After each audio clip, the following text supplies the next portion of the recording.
Hello, would you like to introduce yourself to the group? Hello everyone, my name's Oliver.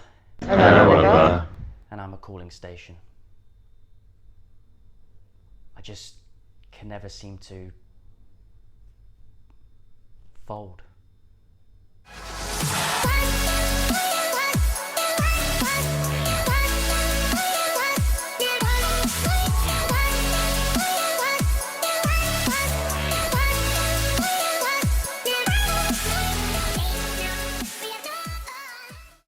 Alright, it's day 2 of the PokerStars Players Championship, and the first good thing has happened today. Our bags have arrived! Woohoo! Finally. Finally, I can get a new t-shirt on and some new boxers. Way! We're starting the day with 43 big blinds. The day commences in 45 minutes. I'm feeling good, more meditation, had a nice shower. Had a nice coffee, some breakfast, smoked salmon, cream cheese bagel.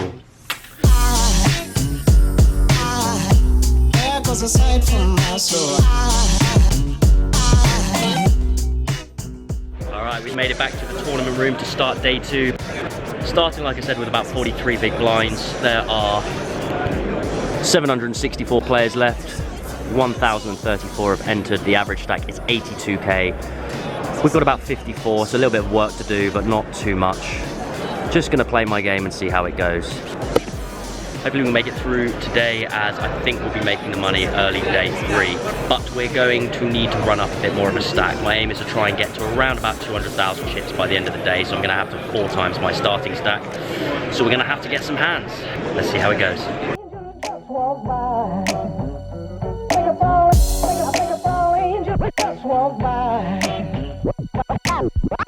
I think it's all angels just walk by. There goes a sight from my soul.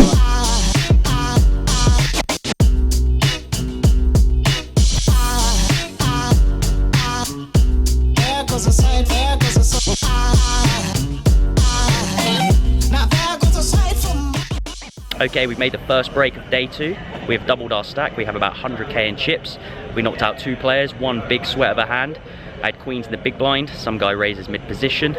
Small blind flats. I make it like 5 times. He jams, which is about 80% of my stack. I snap it on, and he has ace king. Ace in the window. I stand up, shaking my head. Queen on the river. That took us up to about 132k. Lost a little bit. I've got a pretty tough table again. They're all 3-betting me. I think they know I'm the platinum pass winner, so they're bullying on me, but I'm just going to play solid and try and make it through the day. Let's get back to the third level of the day. There goes a sight from my soul.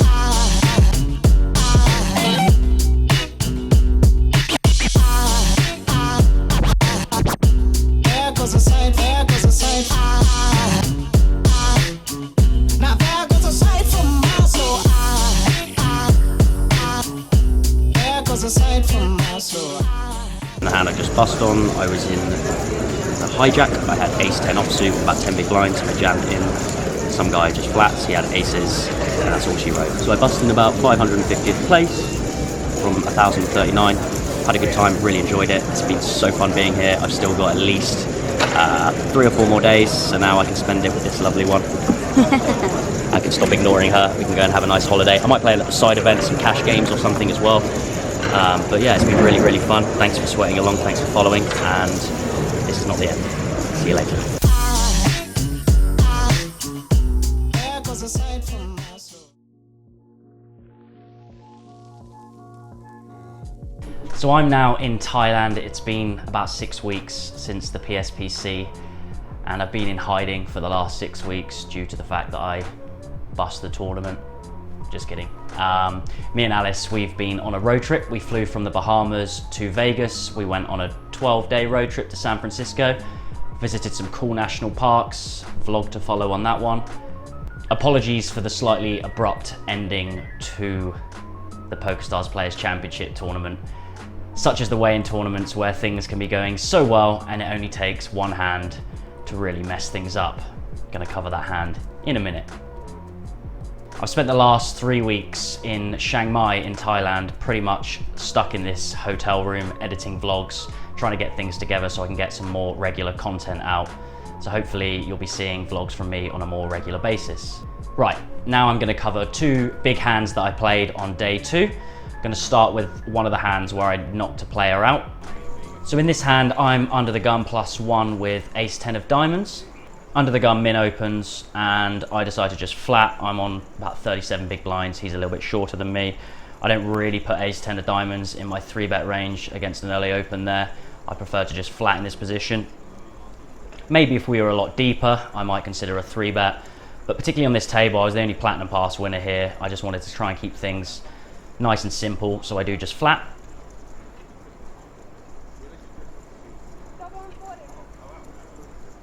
Everyone else folds. So we go heads up to a flop. The flop comes queen of clubs, 7 of diamonds, and the 3 of diamonds. He checks it over to me. Here I want to be betting quite a lot with my ace-10 of diamonds. I want to try and take the lead, and also obviously I have a lot of equity with my hand with 1 over and the nut flush draw. So I do decide to bet. I bet about a 1/3 pot. He thinks for a little bit and then he does decide to check raise me. Now, when he check raises me in this spot, he does make it quite big. He makes it over 3 times. At this point, I think he's definitely not bluffing at all. I really don't think he's semi-bluffing as well, because I do have the ace of diamonds, the ace high flush draw. So I think in this spot, he's very weighted towards strong hands. King, queen, ace, queen, queen, 7s, kings, aces. I don't think he has many flush draws here. I think a lot of his flush draws he would just bet into me. For this reason, I do just want to call. I don't really want to just rip it in at this spot because I don't think he's going to be folding much of his range at all. So I do decide to just flat call here and see a turn card.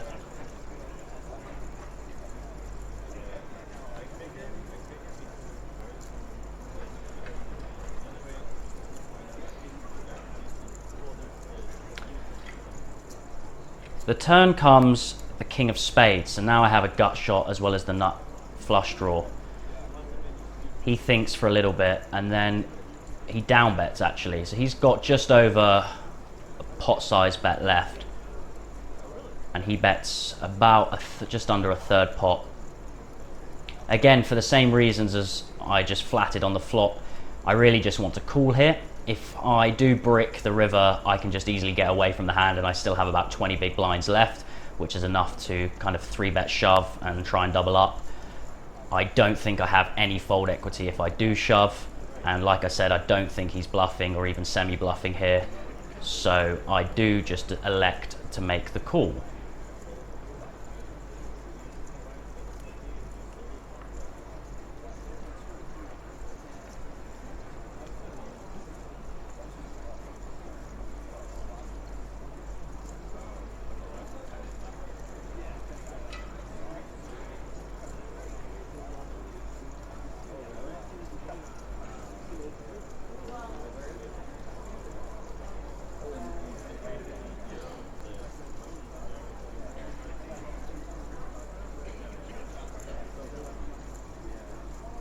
The river is a beautiful card. It is the 4 of diamonds, giving me the absolute nuts. And here I'm just praying that he goes through with his 3-barrel and that he just jams on the river, as he only has just over half a pot size bet left. He thinks for a little bit. I decide to quickly check my cards and make sure that I have ace-10 of diamonds rather than ace-10 of hearts, as I don't want to make a miss call here. There we go, check those cards. Yep, I've still got the nuts. He does decide to jam. I pretty much just snap call him, turn over my hand as I know I'm good, and he elects to actually show, and he had pocket queens. So like I said, he was very weighted towards his value hands, and there was no way in that hand he was ever going to fold if I shoved. So I'd rather just take my equity, see if I can hit, and if not, get away from the hand. This gave me about 86,000 chips and I was up quite a lot at that point.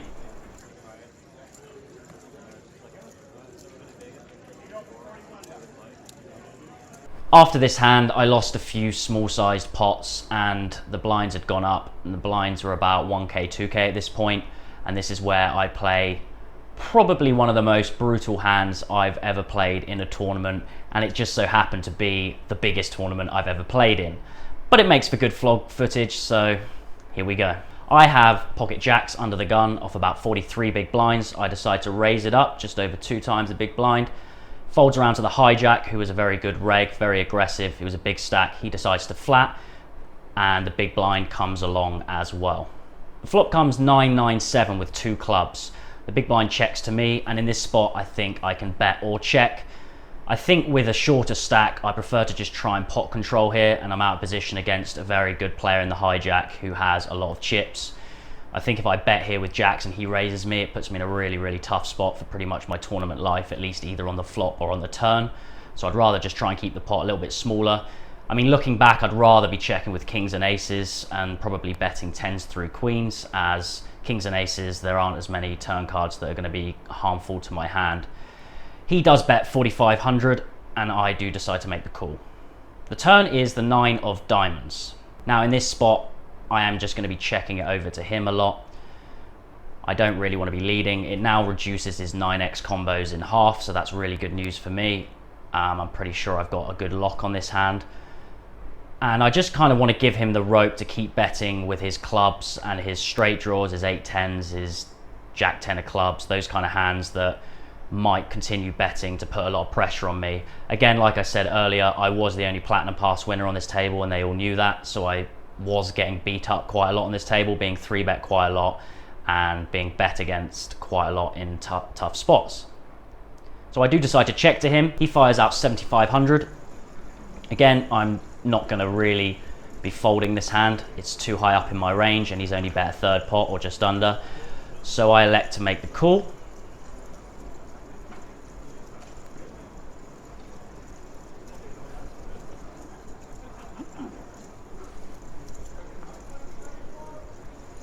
Now this is where it gets a little bit dicey on the river. The river is the 7 of diamonds. Again, I'm just going to be checking here to him, allowing him to do what he wants to do.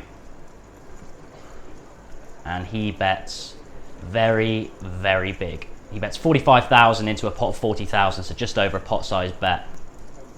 Now my thought process here in this spot, I was also thinking it on the turn that he doesn't have many 9x hands.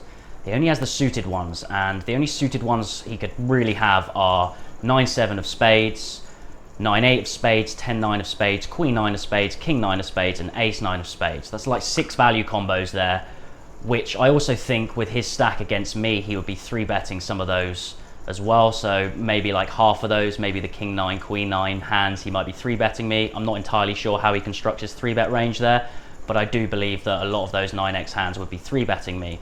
The tricky spot that I have is that when I call the turn, he knows pretty much that I've got an overpair here. So his pot size bet on the river just felt like he was trying to make me fold my overpairs and represent that 9. But I was just so sure that he didn't really have a 9 in this spot, so I do elect to call. And I was right, he didn't have a 9, but instead he had pocket 7s. So we drilled that 7 on the river to hit quads.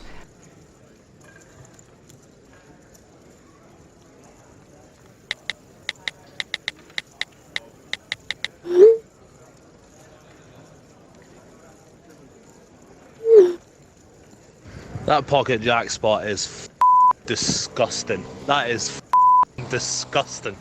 It's disgusting. Because you see the third 9, you're like, oh, that's a really good card, and then he's just like, yeah, I've got quads, but not the quads you think I've got. Ah, just this game.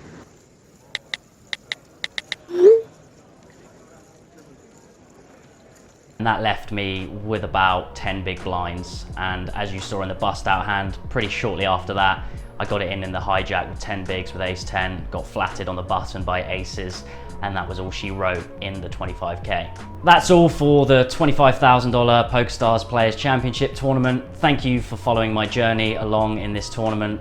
I really enjoyed playing it. It was amazing to play on the feature table against some absolute crushers, and it was also amazing to just be there in the Bahamas for the whole time. I've got a few more vlogs coming out. I played in a couple more tournaments. Played in a $330 turbo, and I was sat with Kevin Martin, and that was a lot of fun. He bought me a beer, so we were drinking at the table. Probably not the most plus EV thing I've done, but I enjoyed it nonetheless. And I also played in a special Platinum Pass Invitational tournament, which I'll be covering in a future vlog as well.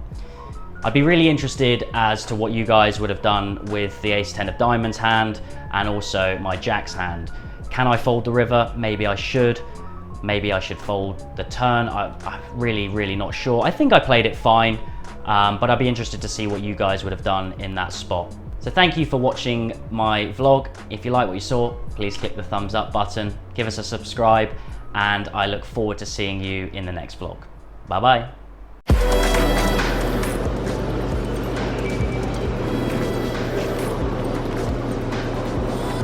Won't be winning that one this year.